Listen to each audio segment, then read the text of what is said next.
राज्यामधील शेतकऱ्यांसाठी आजच्या झटपट अशा ठळक बातम्या व शेतकऱ्यांसाठी कर्जमाफी बद्दलची एक अत्यंत मोठी अपडेट समोर आली असून राज्य सरकारने सरसकट कर्जमाफी करण्याबाबत आज मोठे विधान केले आहे, ज्या अंतर्गत राज्यामधील कोणत्या शेतकऱ्यांची कर्जमाफी करण्यामध्ये येणार आहे आणि यासाठी पात्रता निकष काय ठरवण्यामध्ये आले असतील।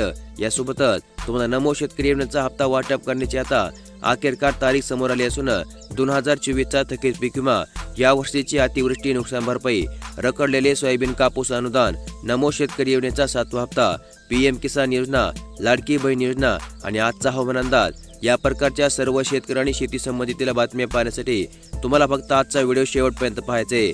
तसेच तुम्हाला व्हिडिओच्या सुरुवातीला सांगितल्याप्रमाणे कर्जमाफी बद्दलची अत्यंत महत्त्वपूर्ण अशी अपडेट तुम्हाला आजच्या व्हिडिओमध्ये पुढे पाहायला मिळणार असल्यामुळे तुम्हाला फक्त आजचा व्हिडिओ शेवटपर्यंत पाहायचा आहे आणि चॅनलवरती नवीन असाल तर लगेचच आपल्या चॅनलला सबस्क्राइब करून ठेवायचे। तर मग चला व्हिडिओला सुरुवात करूया आणि जाणून घेऊया आजच्या झटपट अशा ठळक बातम्या।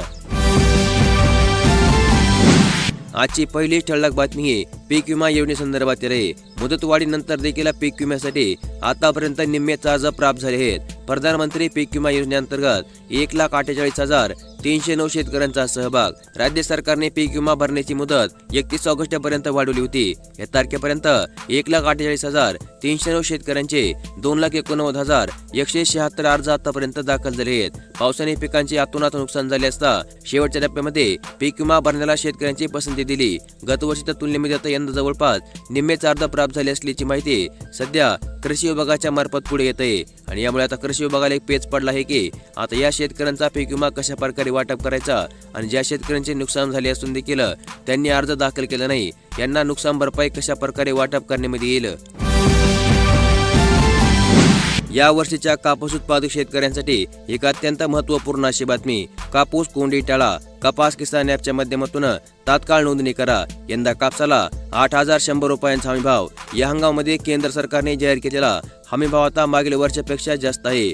कापूस दर कमी जास्त झाले तरी देखील शेतकऱ्यांना किमान दराची हमी आता या अंतर्गत मिळणार असून शेतकऱ्यांना त्यांचा आता कापसाचा खर्च परत मिळण्यात या अंतर्गत मोठी मदत होणार आहे।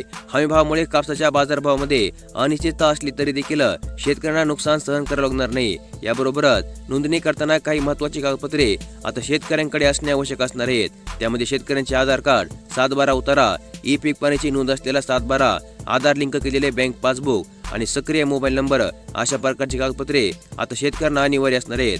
आणि याशिवाय तुम्हाला कपास किसान ॲपच्या माध्यमातून तुम्हाला तुमच्या कापसाची नोंदणी करून घ्यायची आहे आणि यामुळे शेतकऱ्यांनी आधीची सर्व कागदपत्रे तयार ठेवून आपल्या कापसाची नोंदणी करून घ्यावी अशा प्रकारचे आवाहन पणन महासंघाच्या माध्यमातून करण्यामध्ये येत आहे। राज्यामधील सोयाबीन उत्पादक शेतकरी पुन्हा एकदा अडचणीमध्ये। अतिवृष्टीमुळे सोयाबीन उत्पादक शेतकऱ्यांवर दुहेरी संकट, दर कमी, उत्पन्नामध्ये देखील घट होण्याची शेतकऱ्यांना आहे भीती। सोयाबीनचे दर मागील 4 वर्षापासून अत्यंत कमी पाहायला मिळत आहेत, त्यामुळे उत्पन्न खर्च देखील पदरी पडत नाही। सध्या लातूरच्या कृषी उत्पन्न बाजार समितीमध्ये सोयाबीनची आवक 4,000 क्विंटलच्या वर आहे। सोयाबीनला सध्या प्रति क्विंटल 4,686 रुपये तर किमान 4,351 रुपये आणि सर्वसाधारण 4,610 रुपयापर्यंत भाव पाहायला मिळत आहे। सणासुदीच्या काळामध्ये आवक कमी झाल्यामुळे दर काही अंशी वाढले आहेत, मात्र वार्षिक दराचा विचार करता उत्पन्न खर्च देखील पदरी पडत नसल्यामुळे शेतकऱ्यांच्या मार्फत नाराजगीचे वातावरण पाहायला मिळत आहे। खरीपातील पीक तरारले, मात्र वन्य प्राण्यांनी तुडवले। आता नुकसान भरपाई कोठे मागणार? प्राण्यांनी नुकसान केल्यास आता ऑनलाईन प्रकारे तक्रार कशा प्रकारे करायची? यंदा राज्यामध्ये समाधानकारक पाऊस झाल्यामुळे शेतामधील पिके तरारली असताना राज्यामधील अनेक भागामध्ये वन्य प्राण्यांच्या हल्ल्यामुळे शेतकऱ्यांना गंभीर नुकसानीला सामोरे जावे लागत आहे। यामध्ये खरीप पिकांचे मोठ्या प्रमाणात नुकसान होत असून शेतकरी आता हैराण झाले आहेत। तसेच शेतीचे किंवा शेती पिकाचे नुकसान झाल्यास ग्रामसेवक, तलाठी किंवा वन परिक्षक अधिकाऱ्यांच्या मार्फत ही माहिती त्यांना तात्काळ देण्यामध्ये यावी आणि त्यानंतर पंचनामा केल्यानंतर शेतकऱ्यांना तात्काळ मदत देण्यामध्ये येत असते। शेतकऱ्यांनी तक्रार करणे, कागदपत्रे तयार ठेवणे, नुकसानीचा फोटो काढणे, ग्रामपंचायतच्या माध्यमातून पाठपुरावा करणे ही काही बाबी नुकसान भरपाई लवकर मिळण्यासाठी उपयुक्त ठरतात। तर मग तुम्हाला ज्या बातमीची प्रतीक्षा लागली होती ती बातमी आता अखेरकार समोर आली असून राज्य सरकारच्या मार्फत कर्जमाफीसाठी आता एक समिती स्थापन करण्यामध्ये आली असून या समितीचा अहवाल प्राप्त झाल्यानंतर योग्य वेळी कर्जमाफीचा निर्णय घेण्यामध्ये येईल अशा प्रकारची माहिती राज्याचे उपमुख्यमंत्री अजितदादा पवार यांनी आज दिली आहे। शेतकरी कर्जमाफीसाठी आता राज्य सरकारच्या मार्फत समिती गठीत करण्यामध्ये आली असून सरकार आता शेतकऱ्यांना तात्काळ कर्जमाफी देणार आहे। या समितीचा अहवाल प्राप्त होताच राज्य सरकारच्या माध्यमातून राज्यामधील शेतकऱ्यांच्या 7/12 कोरा करण्यामध्ये येईल अशा प्रकारचे मोठे आश्वासन राज्याचे उपमुख्यमंत्री अजितदादा पवार यांनी काल मंगळवारी श्रीगोंदा येथील शेतकरी मेळाव्यातून दिले आहे। हमीभावाने पिकाची विक्री करू इच्छिणाऱ्या शेतकऱ्यांसाठी एक अत्यंत मोठी बातमी। नाफेड खरेदीसाठी आता ई पीक पाणी नोंद असणे अनिवार्य करण्यामध्ये आले। राज्यामध्ये कापूस आणि सोयाबीन हमीभाव खरेदीची प्रक्रिया सुरू होण्याच्या उंबरठ्यावर असून खरेदीसाठी नाफेड आणि CCIच्या मार्फत आता ई पीक पाणी नोंद असणे अनिवार्य करण्यामध्ये आले। अद्याप देखील राज्यामधील 93% शेतकऱ्यांनी पिकाची ऑनलाईन प्रकारे नोंदणी न केल्यामुळे हमीभाव खरेदी, पीक विमा, नुकसान भरपाई, सरकारी योजनांचा लाभ आता धोक्यामध्ये येण्याची शक्यता वर्तवण्यामध्ये येत आहे। त्यामुळे 15 सप्टेंबर पर्यंत राज्यामधील शेतकऱ्यांना ई पीक पाण्याची नोंद करण्यासाठी मुदतवाढ देण्यामध्ये आली असून या अंतर्गत आपल्या पिकाची तात्काळ नोंदणी करून घ्यावी अशा प्रकारचे आवाहन कृषी विभागाच्या मार्फत शेतकऱ्यांना करण्यामध्ये येत आहे। राज्यामधील लाडक्या बहिणींसाठी ऑगस्ट महिन्याच्या हप्ते अगोदर एक अत्यंत महत्त्वपूर्ण अशी बातमी। राज्यामध्ये 35,000 लाडक्या बहिणींची आता पुन्हा एकदा चौकशी सुरू करण्यामध्ये आली। गावोगावी अंगणवाडी सेविकांच्या मार्फत आता लाडक्या बहिणींची ही चौकशी करण्यामध्ये येणार आहे। लाडकी बहीण योजनेअंतर्गत आता एकाच कुटुंबामध्ये 2 पेक्षा अधिक लाभ घेणाऱ्या लाभार्थी आणि 21 वर्षांपेक्षा कमी, 65 वर्षांपेक्षा जास्त वयाच्या 35,000 लाडक्या बहिणींची आता अंगणवाडी सेविकांच्या मार्फत चौकशी करण्यात येत आहे। आणि या अंतर्गत आता एका कुटुंबातील कुटुंब प्रमुख महिला आणि एक अविवाहित महिला अशा 2च लाभार्थ्यांना योजनेअंतर्गतचा लाभ आता यापुढे जमा करण्यात येणार आहे। आणि सध्या अंगणवाडी सेविकांच्या मार्फत जे राज्यामधील लाडक्या बहिणींची पडताळणी करण्यामध्ये येते, या पडताळणी अंती ज्या पण पात्र महिला ठरतील यांच्या बँक खात्यामध्ये या सप्टेंबर महिन्यामध्ये ऑगस्ट महिन्याच्या हप्त्याचे पैसे राज्य सरकार आता जमा करणार आहे।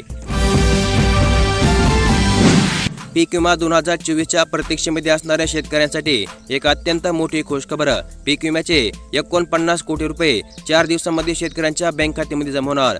गत वर्षी झालेल्या अतिवृष्टी नुकसानीमुळे आधीच शेतकरी आर्थिक संकटामध्ये सापडला होता, त्यामध्ये आता पुन्हा एकदा या वर्षी देखील पावसाने मोठे संकट निर्माण केले असून अशा वेळी शेतकऱ्यांच्या हक्काची नुकसान भरपाई मिळण्यासाठी आपण पाठपुरावा केला आहे। आंदोलनाचा इशारा दिल्यानंतर कंपनी वटणीवर आली असून 1 आणि 2 सप्टेंबर रोजीपासून पुढील 3 ते 4 दिवसांमध्ये राज्यामधील ज्या शेतकऱ्यांच्या बँक खात्यामध्ये 2024च्या पीक विम्याचे पैसे मिळाले नसतील त्यांच्या बँक खात्यामध्ये ही रक्कम तात्काळ जमा करण्यामध्ये येणार असल्याची माहिती आता राज्य सरकारच्या मार्फत जाहीर करण्यामध्ये येत आहे। राज्यामधील शेतकऱ्यांसाठी राज्य सरकारच्या मार्फत एक अत्यंत महत्त्वपूर्ण अशी योजना। ट्रॅक्टर खरेदीवर आता 3.15 लाख रुपयाचे अनुदान राज्य सरकारच्या मार्फत देण्यामध्ये येणार आहे। अशा प्रकारे करा या योजनेसाठी अर्ज। पारंपरिक पद्धतीवर अवलंबून राहणाऱ्या शेतकऱ्यांना आधुनिक शेतीकडे वळवण्यासाठी ट्रॅक्टर महत्त्वाचा मानला जातो, म्हणून जास्तीत जास्त शेतकऱ्यांना ट्रॅक्टर खरेदीसाठी प्रोत्साहित करण्यासाठी आता राज्य सरकारच्या मार्फत ट्रॅक्टर खरेदीवर 3.15 लाख रुपयाचे अनुदान आता थेट बँक खात्यामध्ये जमा करण्यामध्ये येते। या योजनेअंतर्गत गटांना 9 ते 18 HP क्षमतेच्या मिनी ट्रॅक्टरसह कल्टिवेटर, रोटावेटर, ट्रेलर आणि इतर सर्व शेती संबंधित साहित्य खरेदीसाठी आता थेट अनुदान त्यांच्या बँक खात्यामध्ये जमा करण्यामध्ये येणार आहे। राज्यामधील नमो शेतकरी योजनेअंतर्गतच्या लाभार्थ्यांसाठी एक अत्यंत मोठी खुशखबर।